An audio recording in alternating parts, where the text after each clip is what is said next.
There was once a lighthouse on the edge of the world. It stood alone on a high cliff where the sea turned silver at dusk and the sky swallowed the horizon without end. Waves curled and crashed against black stone, and seabirds called as they danced through the wind.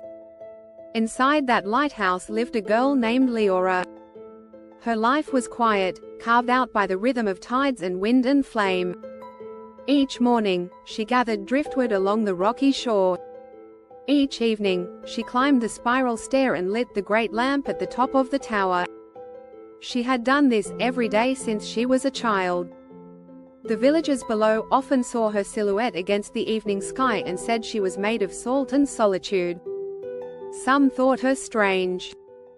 Others pitied her. But none of them truly knew her. Because none of them knew about Cael. Years ago, when Liora was 15, a ship docked in the harbor, a small research vessel owned by a cartographer's guild. Among the crew was a boy her age, with windswept hair and calloused hands stained in ink. His name was Cael. He had grown up in a floating city, learned to chart stars before he could swim, and spoke of distant islands with names that tasted like poetry. He came to the lighthouse one afternoon looking for shelter from a sudden squall.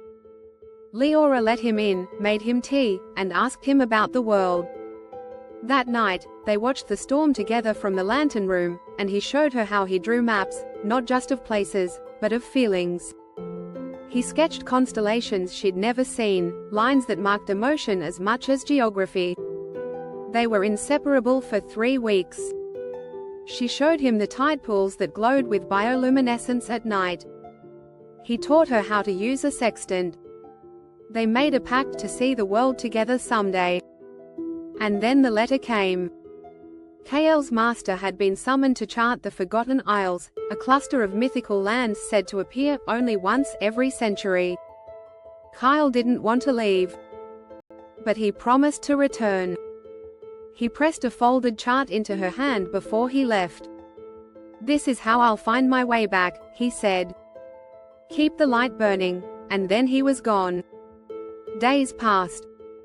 Then weeks. Then years. Still, Liora climbed the spiral stairs and lit the flame. The village changed. Children she once knew grew up and moved away. The harbor emptied, then filled again with new faces. Buildings faded and were painted fresh. New shops opened. New rumors took root. But Liora remained. Every evening, she tended the flame and scanned the sea. Some called her the lighthouse widow, though she'd never married. Others said Cael had lied. Or drowned. Or forgotten. They whispered that she had wasted her youth. But Liora didn't listen. Instead, she memorized the shape of every sail that passed. She recorded wind patterns in an old leather book. She taught herself the constellations Cael had once shown her and plotted them in the night sky. She even started sending out messages in bottles, one every season. Short letters. Just in case he was somewhere, reading. And each one ended the same. "The light is still burning." One autumn evening, a stranger visited the lighthouse. An older sailor with clouded eyes and a coat heavy with salt. He asked if she was still waiting. She said yes. He nodded and told her a tale. How he once passed through a misty channel in the west where a storm froze in the sky and the stars spun backwards. He said a fleet had vanished there long ago, chasing a map that led nowhere. She asked if he remembered the ship's name. He did. It was Cael's. The sailor placed a smooth, stone compass in her palm and told her it had washed up in the driftwood 2 winters ago. That night, Liora held the compass in her hand until she fell asleep beside the flame. She dreamed of Cael, his hands, his voice, the quiet certainty in his promise. When she woke, she climbed the tower and lit the flame again. Then came the great storm. It rose like a mountain from the sea, black clouds rolling in from the east, wind shrieking like a wounded animal. The villagers boarded their windows and fled to higher ground. But Liora stayed.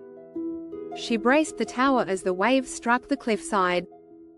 Lightning flashed. Rain lashed the windows. The lantern trembled. Still, she climbed the stairs, step by step, her soaked boots echoing against the stone. At the top, she shielded the flame with her body, holding it steady as the storm howled. Hours passed. And then, through the chaos, through the blur of wind and rain, she saw it. A sail. Torn, barely upright. A ship was fighting through the channel, turning toward the cliff, toward the light. She ran down the stairs and out to the edge of the cliff, heart pounding. Villagers had begun to gather below, staring out at the battered vessel as it creaked into the harbor and collapsed into the shallows. Crew emerged slowly. Some limped. Others clung to one another. Then, from the back of the crowd, she saw him. Cael. Older, thinner, sunburned and limping, but alive. Their eyes met. He said nothing at first, just reached into his coat and pulled out something wrapped in oilskin. He unfolded it gently. It was her letter. The last one. The ink had bled, but the words remained. The light is still burning. He looked at her and smiled, softly. I've followed every light since the Isles. None of them led home, he said. Until this one. Liora didn't cry. She just nodded once and stepped aside, opening the lighthouse door. And Cael walked in. Together, they climbed the spiral stairs. And as the sky began to clear, and dawn spilled gold across the sea, the light in the tower kept burning, steady and warm, just as it always had.